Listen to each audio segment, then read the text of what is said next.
하나님 말씀 보도록 하겠습니다. 하나님 말씀은 사도행전 3장 사도행전 3장 11절부터 26절인데요. 조금 긴데 같이 읽겠습니다. 사도행전 3장 11절부터 26절까지입니다. 찾으신 줄 알고 교독하겠습니다.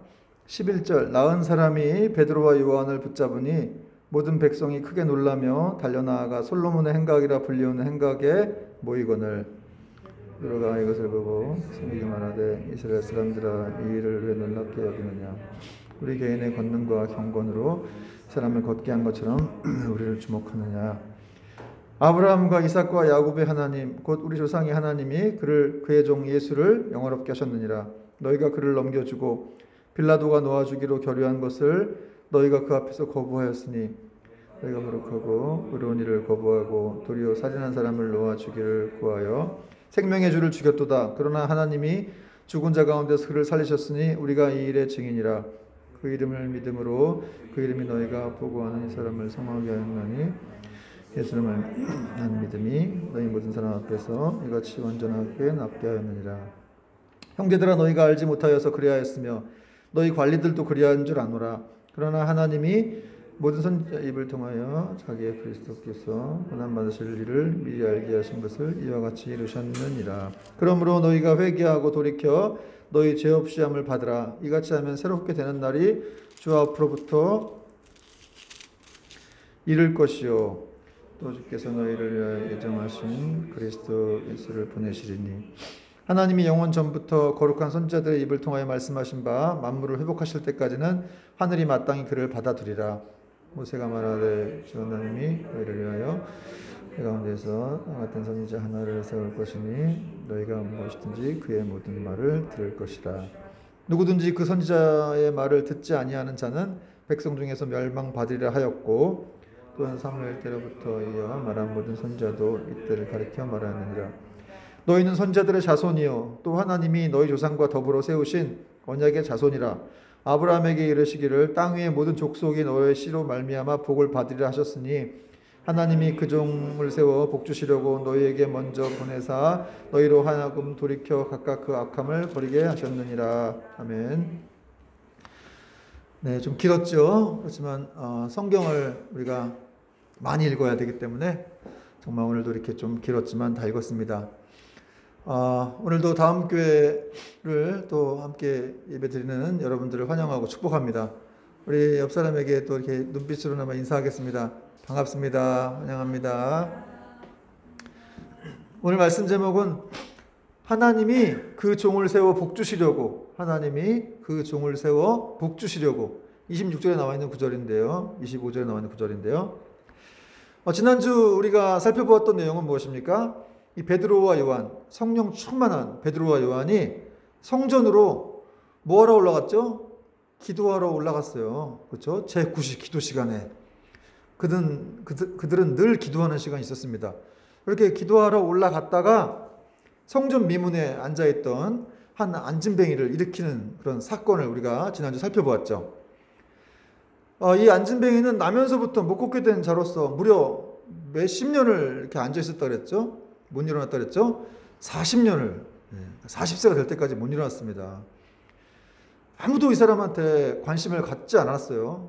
그리고 이렇게 40년 동안 거기에 앉아있는데도 뭐 이 사람을 치료해 줄 생각도 안 하고 또 관심도 없고 그저 이 사람이 뭘 구걸하면 거기에 맞춰서 그냥 돈 하나 이렇게 동전 한 입 던져주는 게 이 예루살렘 사람들의 일이었는데 그런데 지난주엔 다른 일이 일어났죠. 성령의 그런 충만한 임재 가운데 이 두 사도가 베드로와 요한이 그를 주목했어요. 이 안진뱅이를 주목해서 한마디로 이 성령 충만한 사람에게 그 안진뱅이가 눈에 들어온 것이죠. 여러분 어떤 때 이렇게 우리 눈에 들어올 때가 있지 않습니까? 성령님의 임재 가운데 분명히 그렇게 사람들을 대하는 태도가 달라진다는 것을 또 이렇게 알 수가 있습니다. 뭐 사실 베드로도 그동안 많이 이 성전 미문에 앉아있던 거린을 봤을 텐데 성령 충만했을 때 이 거린을 봤을 때는 달랐다는 것이죠. 그래서 그 거린이 눈에 들어왔어요. 그리고 그 앞에서 드디어 멈춰섰습니다. 이 멈춤은 바로 이 사랑의 멈춤이라고 말씀드렸죠. 이 사랑의 멈춤을 통해서 이 거린에게 이제 생명의 역사가 거듭나는, 예수 그리스도 안에서 거듭나는 그런 신비의 역사가 이게 주어지게 된 것이죠. 그러니까 안진뱅이가 막 지난주 살펴봤을 때 일어나가지고 얼마나 기뻤겠습니까? 뛰면서 걸으면서 막 하나님을 찬미하고 그렇게 들어가고 싶던 성전 안에도 들어가게 되고 그런 얘기가 나오죠. 그러니까 이 안진뱅이가 너무 좋아가지고 너무 감격스러워가지고 이 베드로와 요한을 이렇게 붙잡았어요. 붙잡고 그 사람들도 막 이렇게 무슨 일인가 싶어가지고 아니 늘 거기 앉아있던 안진뱅이가 일어났으니까 여러분 그 예루살렘에 있는 사람들이 얼마나 놀랐겠습니까? 그런 상황에서 베드로와 요한을 주목하게 됐고 또 그들이 있는 그 솔로몬 행각으로 막 사람들이 몰려가게 된 거예요. 그 내용이 이제 11절에 나오는데 나은 사람이 베드로와 요한을 붙잡으니 모든 백성이 크게 놀라며 달려나가서 솔로몬 행각이라 불리우는 행각에 모이거늘. 이 솔로몬 행각이라고 하는 곳은 성전의 이제 바깥쪽에 있는 그 바깥쪽에 벽 쪽에 그 지붕이 있고 이제 복도가 있는 그런 넓은 광장 같은 곳이었어요. 그런 곳에서 이제 보통 랍비들이 이렇게 사람들에게 말씀을 가르치는 그런 장소였죠. 예수님께서도 이 솔로몬 행각에서 말씀을 가르치셨다는 기록이 성경에 나옵니다. 이런 장소로 막 달려간 거예요. 거기 달려갔는데 사람들이 갑자기 안진뱅이가 40년 동안 이렇게 일어나지 못했던 안진뱅이가 일어나니까 얼마나 놀랬겠어요. 그 안진뱅이를 보고 막 쫓아갔더니 그 안진뱅이가 뭐라고 있었냐면 이 베드로와 요한을 어디 못 가게 이렇게 붙잡고 있었던 거예요. 여기 붙잡으니라는 이 말의 원어적인 뜻은 어깨에 매달리다, 등에 기대다, 등을 껴안다 이런 표현이거든요. 그러니까 사실 이 안진뱅이 거린이 얼마나 이 사람들이 정말 소중했겠어요. 근데 날 버리고 가지 마 이렇게 붙잡은 건지 아니면 혹시 자기가 또 다시 또 주저앉게 될까 걱정해서 이 사람들을 붙잡은 건지 정확히 모르겠지만 어쨌든 간에 그냥 너무 놀래가지고 그 소중한 그런 자기 생명의 은인 같은 이런 베드로 요한을 붙잡았어요. 여러분 여기서 우리는 어떤 그림이 그려지죠. 이 거린이 안진뱅이 거린이 이 베드로의 등에 기대가지고 그를 꽉 붙잡고 있는 그런 그림이 우리는 이게 그려진다는 것을 볼 수가 있어요. 여러분 베드로라는 사람이 어떤 사람이에요? 늘 이렇게 좀 좌충우돌하고 막 그냥 성질도 부럭부럭 내고 막 그런 사람인데 정말 어떻게 보면 늘 남한테 기대던 사람이었죠. 그러나 이제는 그가 성령 충만함으로 되어서 누군가가 그의 등에 이렇게 기대어서 그를 붙잡고 있는 그런 반대의 모습으로 이렇게 그림이 그려진 겁니다. 이것은 다 성령의 능력 때문이었다는 것이죠. 여러분 그리고 이제 베드로는 그 순간을 놓치지 않았어요. 사람들이 막 몰려들자 이 복음을 증거할 수 있는 좋은 기회다라고 생각해서 이제 설교를 시작했습니다. 오늘 사실 이 본문은 이 베드로의 두 번째 설교가 되겠습니다. 2장에도 설교했지만 3장에도 오늘 두 번째 설교가 나오는데 그래서 12절에 이렇게 말했어요. 12절 같이 한번 읽겠습니다. 시작. 이것을 보고 백성에게 말하되 이스라엘 사람들아 이 일을 왜 놀랍게 여기느냐 우리 개인의 권능과 경건으로 이 사람을 걷게 한 것처럼 왜 우리를 주목하느냐? 왜 이렇게 지금 놀랐냐? 왜 이를 보고 이렇게 놀라는 거야? 왜 주목하냐? 이거 내가 이렇게 한 게 아니다. 내 경건으로 내가 이렇게 죄가 없어서 거룩해서 이렇게 이 안진뱅이를 일으킨 것이 아니다. 내 능력으로 이렇게 된 것이 아니다. 이렇게 베드로가 말을 했습니다. 여러분 어떻게 보면 이 놀랄 일 아니에요? 그렇죠? 40년 동안 한 번도 못 일어나 본 사람이 일어난 건데 그걸 일으킨 사건인데 굉장히 놀랄 일인데 베드로는 놀랄 일이 아니라는 거예요. 좀 말이 이상하지 않습니까? 분명히 놀랄 일인데 왜 그렇게 말했을까요? 여러분 그러니까 진짜 놀라야 될 일이 따로 있다는 거예요. 이건 놀랄 일이 아니라는 거죠. 진짜 놀라야 될 일이 따로 있다. 여러분 우리도 진짜 놀라야 될 일에 놀라게 되는 은혜가 있기를 바랍니다. 기적 같은 거 보고 놀라지 말라는 거예요. 사실은 여러분 예수님께서 기적들을 많이 해가셨는데 그때는 안 놀라고 지금 이렇게 40년 동안 앉아있던 사람이 일어났다고 그게 엄청나게 놀란 거예요. 너희들이 그거 다 봤다는 거예요. 그동안 예수님이 기적을 일으켰고 또 죽은 자를 살리는 죽은 나사로까지 살리는 일도 너희들이 소문을 들었는데 그때는 한 번도 안 놀라고 하다가 왜 이제 와서 놀라느냐. 이런 말을 한 겁니다. 여러분 진짜 기적이 놀랄 일이 아니라 사실은 정말 이 베드로 같은 사람들이 지금 이 자리에서 이렇게 설교하는 것 자체가 놀라움이죠. 베드로가 아까도 말씀드렸지만 어떤 사람이에요? 그렇게 막 힘들게 하고 막 정말 뭐 예수님을 부인하고 저주까지 했던 사람인데 이 사람이 지금 그 복음을 증거하는 사람이 돼서 이 자리에 서 있다는 사실, 정말 변화될 것 같지 않은 사람, 정말 늘 이렇게 막 이 사람은 정말 소망이었구나 라고 생각하는 사람이 이렇게 변화가 돼서 개선이 돼서 새롭게 되는 이런 일들이 진짜 놀랄 일들이라는 것이죠. 여러분 오늘 정말 베드로가 놀라운 건 뭐냐면 나를 주목하지 말라는 거예요. 베드로가 얼마나 자기 스스로를 이렇게 뭐 드러내고 싶은 사람이었어요. 주목받기 좋아하는 사람이었죠. 그러나 오늘 베드로는 변화돼서 40년 동안 앉아서 이렇게 안진뱅이였던 사람들 일어나가지고 막 유명했던 안진뱅이가 일어나서 사람들이 막 몰려와가지고 정말 막 눈이 휘둥그레져서 베드로를 주목하고 있는데 나를 보지 말라는 거죠. 나를 보지 말고 오직 예수님을 바라봐라. 이 자기에게 몰린 이런 관심을 하나님께로 이렇게 환기시키는 그의 겸손한 태도를 지금 보여주고 있다는 것이죠. 여러분 얼마나 많은 사람들이 이렇게 자신을 드러내려고 하고 자기를 과시하려고 합니까? 자기 이름을 어떻게든 내보려고 그리고 다 이렇게 막 그렇게 사는 거 아니에요? 그죠? 결국은 자기 이름을 드러내려고 하고 자기를 좀 자랑하려고 하는 그런 모습들이 우리 안에는 많이 있습니다. 저도 그래요. 다 그렇습니다. 근데 여러분 그렇게 또 막 이렇게 뭔가 어떤 능력 같은 걸 받아가지고 막 병 고치고 이러다가 또 막 잘못된 길로 빠져갖고 뭐 이단이 되기도 하고 그런 일도 많죠, 사실은. 오늘 베드로가 이렇게 막 안진뱅이를 일으켰는데 이런 일이 일어났다 그러면 막 사람들이 막 지금도 그런 일이 일어났다 그러면 그걸로 막 몰려가겠죠. 어떤 교회의 목사가 누굴 일으켰다, 안진뱅이 일으켰다, 병자 고쳤다 그러면 그걸로 다 몰려갈 거예요. 그렇죠? 그러다 잘못하면 그 사람이 하나님께 영광을 돌리지 못하고 자기 자신이 그랬다고 생각하게 되면 이단이 될 수밖에 없는 겁니다. 실제로 그런 일들이 우리나라에도 많이 있었습니다. 뭐 박태선 장로 같은 사람들은 그렇게 막 신유의 은사를 갖고 막 여러 사람을 병 고치다가 나중에 이단 괴수가 됐거든요. 그런 일이 많이 있습니다. 자기를 드러내려고 한다는 것, 자기 이름을 높이려고 한다는 것이 위험한 것이죠. 여러분 우리가 요즘에 뭐 SNS도 많이 하는데 그 뭐 인스타그램도 올리고 뭐 왜 그렇게 하는 겁니까? 어떤 사람들은 하루 종일 그거 하는 사람도 있죠. 결국은 뭐 솔직히 자기 만족이라기보다는 어쨌든 이렇게 좀 뭔가 이렇게 좀 드러내려고 하는 거잖아요. 자랑도 해보고 또 과시도 해보고 하는 그런 측면이 많이 있지 않습니까? 그래서 어디 좋은 데 가서 사진 찍어서 올리고 또 음식점 가서 또 밥 먹다가 또 찍어서 올리고. 여러분 제발 좀 이렇게 음식점 가서 그만 좀 찍으세요. 그거 찍어가지고 이렇게 맨날 올리고 하는 분들이 많이 있더라고요. 보면 뭐 식당 하시는 분도 아닌데 그걸 계속 올려가지고 뭘 어떻게 하겠다는 건지. 여러분 그것이 사실은 근데 뭐 연구 결과도 나왔지만 그런 SNS를 많이 할수록 또 행복도가 떨어진다. 사람들이 좋아요 하지 않으면 불행하게 느껴진다는 거예요. 그리고 자기도 다른 사람이 그런 거 올린 걸 더 뭐 행복해 보이는 사진을 올리면 얘는 왜 이렇게 행복하지? 나는 이렇게 불행한 것 같은데? 이런 생각을 하게 된다는 거예요. 여러분 그런 SNS보다 더 성경에 집중하는 하나님 말씀을 바라보는 여러분 되시길 바랍니다.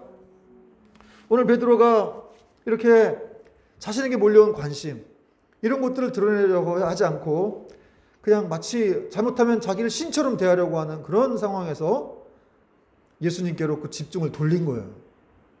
내 경건이 내가 거룩해서 이렇게 된 게 아니야. 내가 기도 많이 해서 이렇게 된 게 아니야. 나 능력이 없는 사람이야. 그렇게 말할 수 있는 자체가 굉장히 어려운 일이죠. 그럼에도 그는 그렇게 했습니다. 베드로의 이런 훌륭한 태도에 대해서 이 초대교회 교부였던 크리소스톰은 이렇게 칭찬했는데요.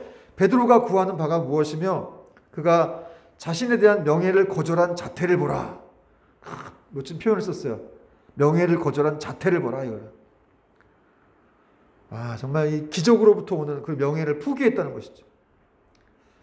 자기가 높임 받아가지고 막 진짜 뭐 성도들 많이 몰려가고 큰 교회를 할 수도 있는데 그렇게 하지 않고 자기 어떤 명예를 포기했다는 거예요.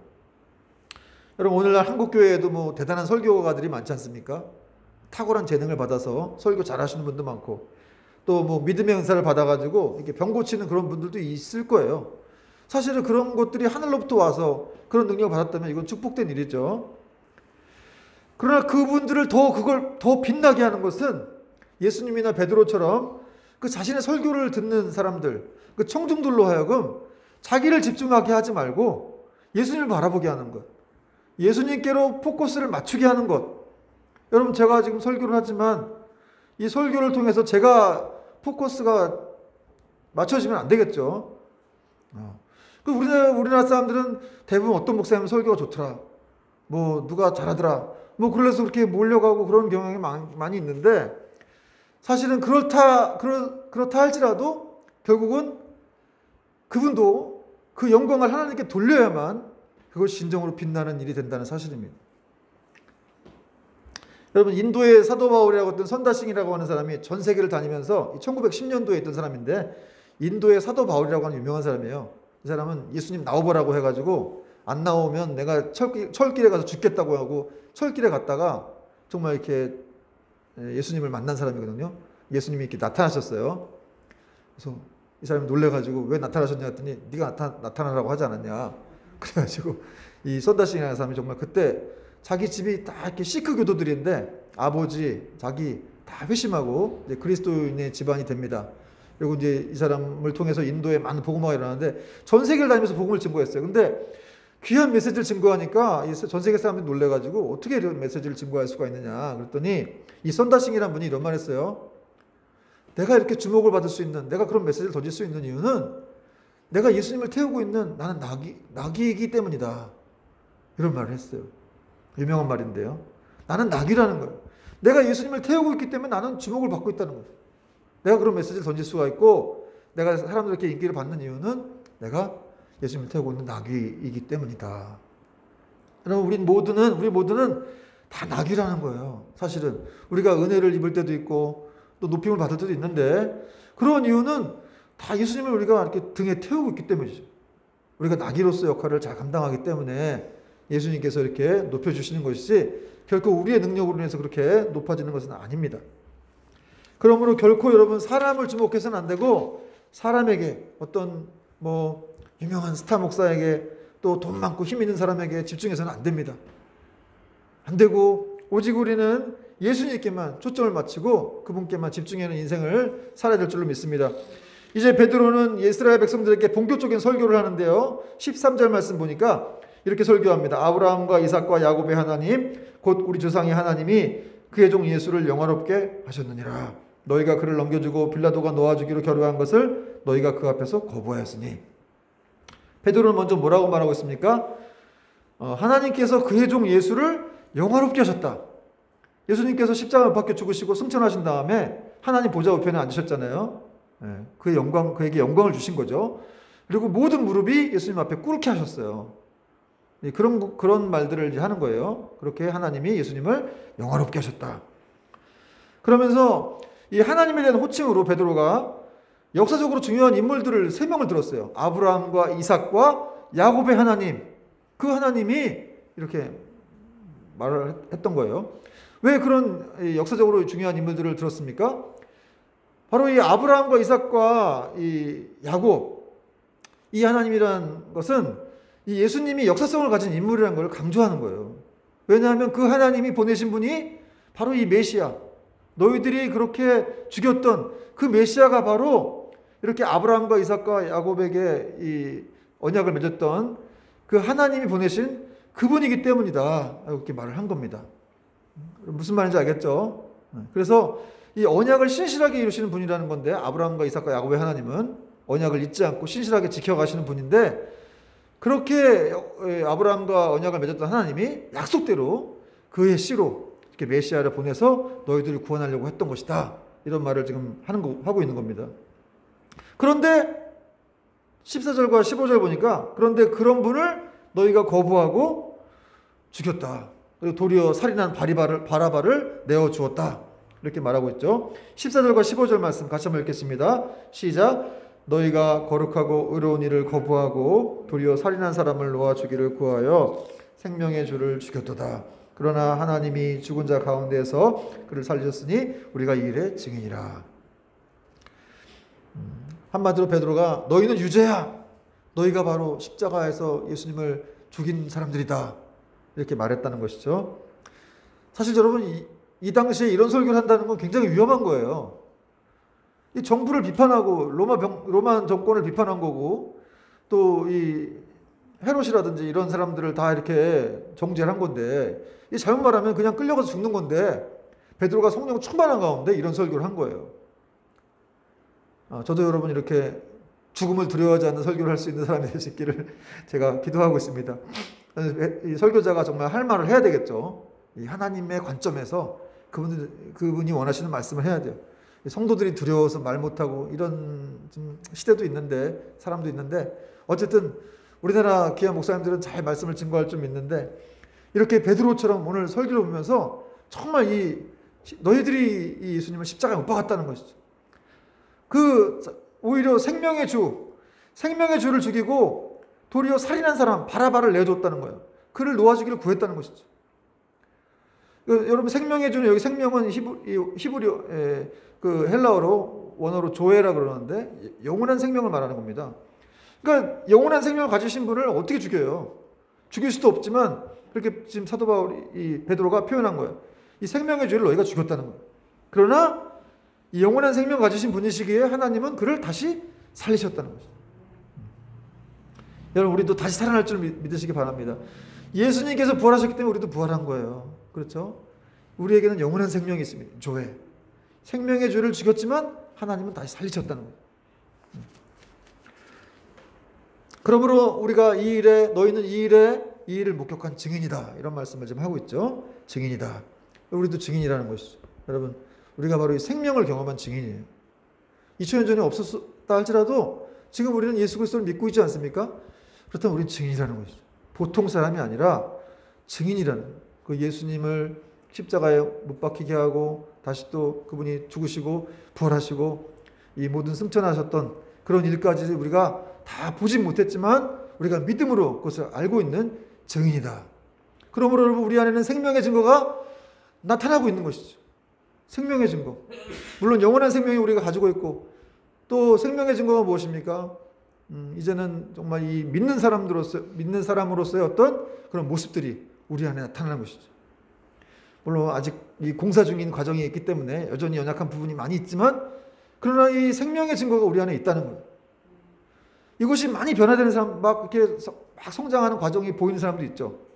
예전에는 막 이렇게 막 버럭버럭 화를 내다가 지금 막 그런 화가 줄어들고 또 뭐 시기하고 막 질투하고 이런 사람이 이제 그런 것들이 싫어지고 또 미워하던 사람, 막 이렇게 사랑하지 못하던 사람들이 사랑할 수 없는 사람들까지도 이렇게 사랑하고 싶은 마음이 생기는, 여러분 사랑이 쉽지는 않지만 어쨌든 그런 일들을 꿈꾸게 되는 그것이 바로 생명의 증거라는 사실입니다. 그리고 이제 베드로는 그 권능의 이름으로 너희가 치료를 받게 되었다 이렇게 또 이어서 말하고 있는데 16절 말씀 같이 한번 읽어볼게요. 시작. 그 이름을 믿음으로 그 이름이 너희가 보고하는 이 사람을 성하게 하였나니 예수로 말미암아 난 믿음이 너희 모든 사람 앞에서 이같이 완전히 낫게 하였느니라. 그 이름을 믿음으로 그랬어요. 그 이름을 믿음으로.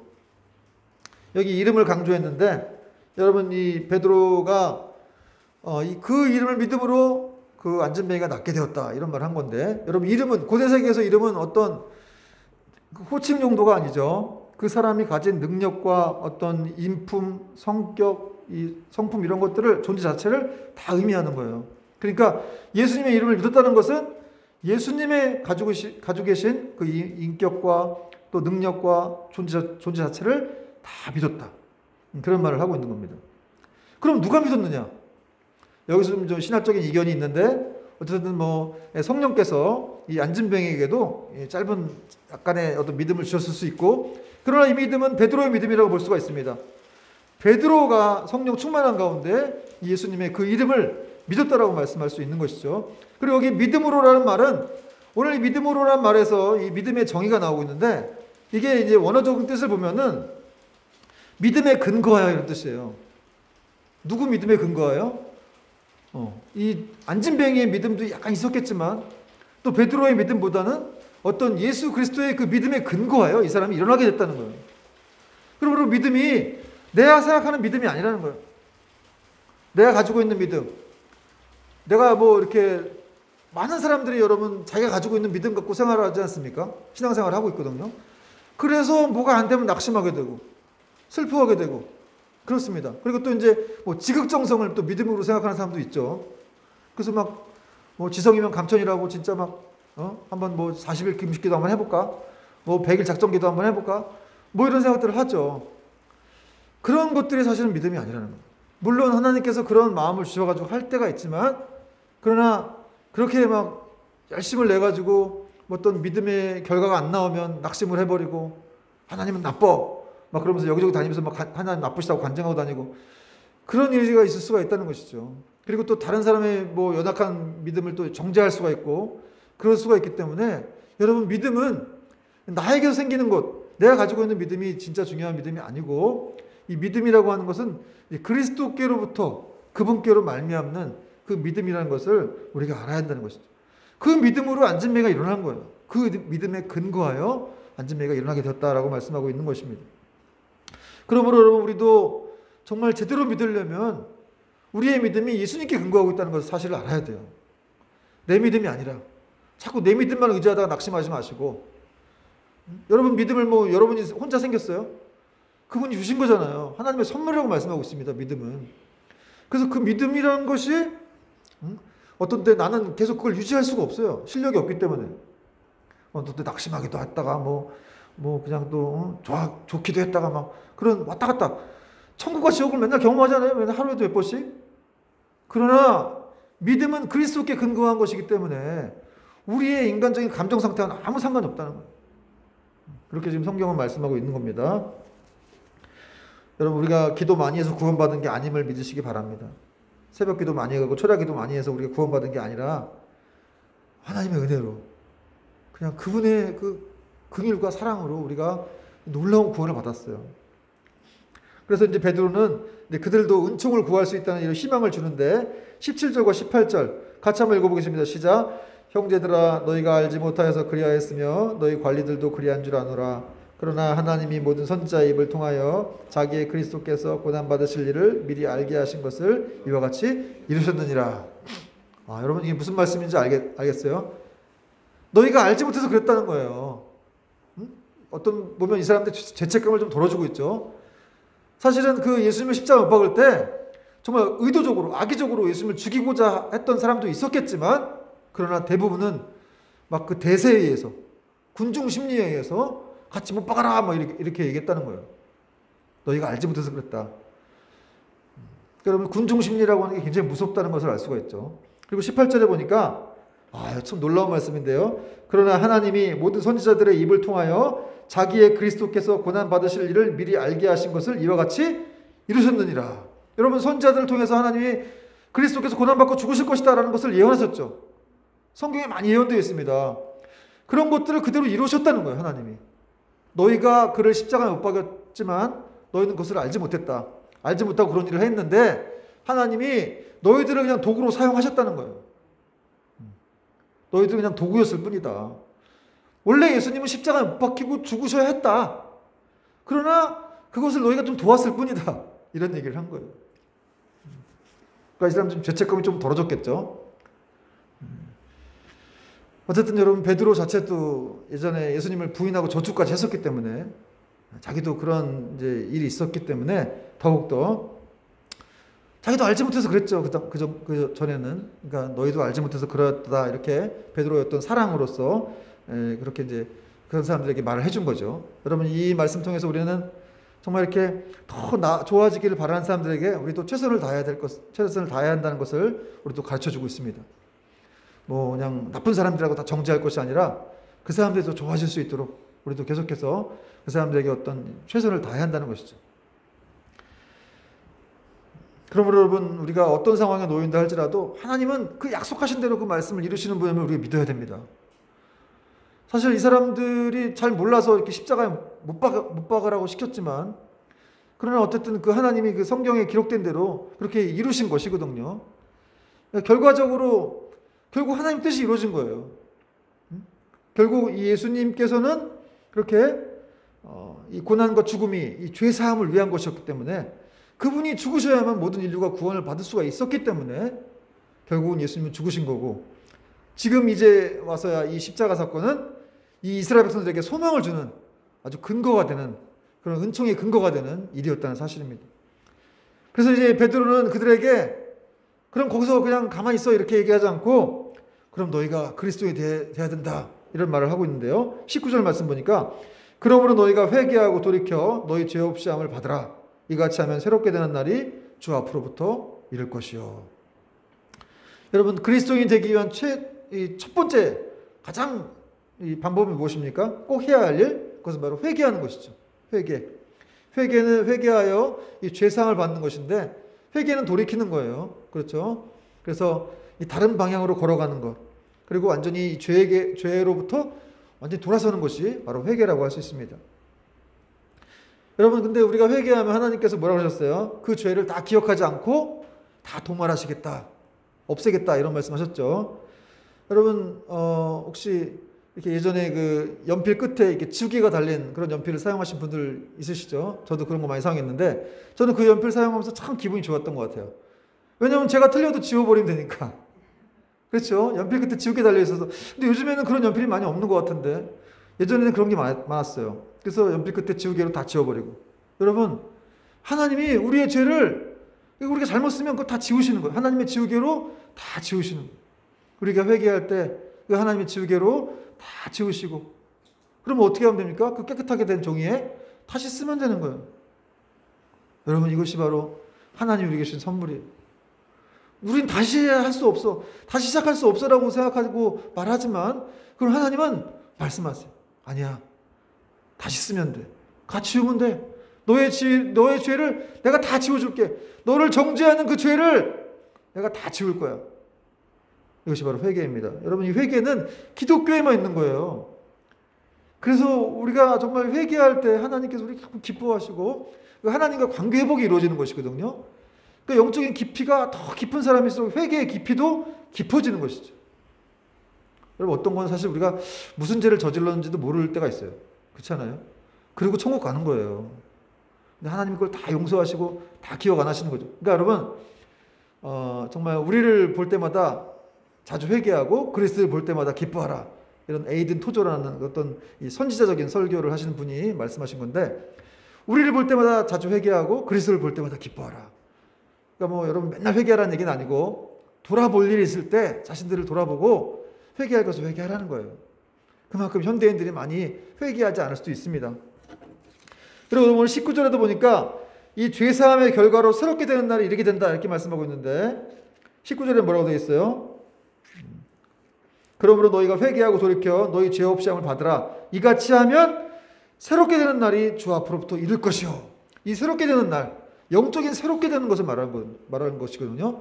하나님의 창조대로의 회개를 말하는 거예요. 하나님의 창조대로의 어떤 회복돼서 그 질서와 영적인 기운이 다시 회복된다는 것을 말하고 있습니다. 고린도후서 5장 17절도 이렇게 말하고 있죠. 그런즉 누구든지 그리스도 안에 있으면 새로운 피조물이라. 이전 것은 지나갔으니 보라 새 것이 되었도다. New creation. 완전한 새로운 창조물이 되었다는 것이죠. 여러분이 회개했으면 이미 그 용서의 자리에 서게 돼서 완전히 새롭게 되어진 사람인 줄 믿으시기 바랍니다. 그러나 아까도 말씀드렸지만 우리가 계속 공사 중인 과정이 있잖아요.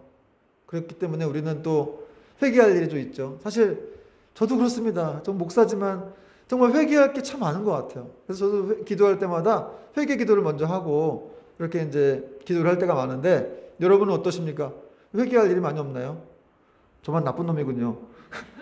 네, 제가 좀 나쁜 놈이긴 한데 이게 회개하고 나면 참 정말 감사하고 또 하나님의 은혜가 또 기억나고 다시 그 은혜가 저를 이렇게 휘감는다는 것을 느끼게 됩니다. 제가 지난주에도 말씀을 묵상하다가 요나서를 봤는데 요나서 말씀에 그런 말씀이 있더라고요. 4장 말씀이었는데 그 요나가 뜨거운 태양빛을 막 이렇게 비치니까 하나님이 이렇게 박넝쿨을 만들어 주셨거든요. 그 박넝쿨을 막 그 안에 있다가 좋아하다가 그 박넝쿨이 하룻밤 만에 이렇게 사라지니까 요나가 막 성을 내는 거예요. 화를 내고. 요나가 그걸 아낀 거죠. 그러니까 하나님께서 요나에게 뭐라 하셨어요? 네가 어째 성내는 것이 이렇게 합당하냐? 왜 이렇게 지금 성내는 거냐? 네가 재배도 아니하고 수고도 아니하니 박넝쿨을 이렇게 아꼈는데 하물며 내가 여기 니느웨에 있는 이 좌우를 분별하지 못하는 그 12만 명에 되는 이런 사람들을 내가 아끼는 것이 당연하지 아니하냐. 이런 말씀을 제가 우연히 보면서 너무 찔렸어요. 제가 목사로서 정말 이렇게 사람들을 아끼지 않고 아낀다고 생각했는데 정말 하나님처럼 이렇게 아끼고 있는가?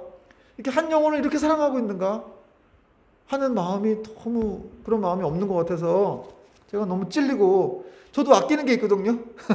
저도 뭐 아끼는 몇 가지가 있는데 여러분도 아끼는 몇 가지가 있죠.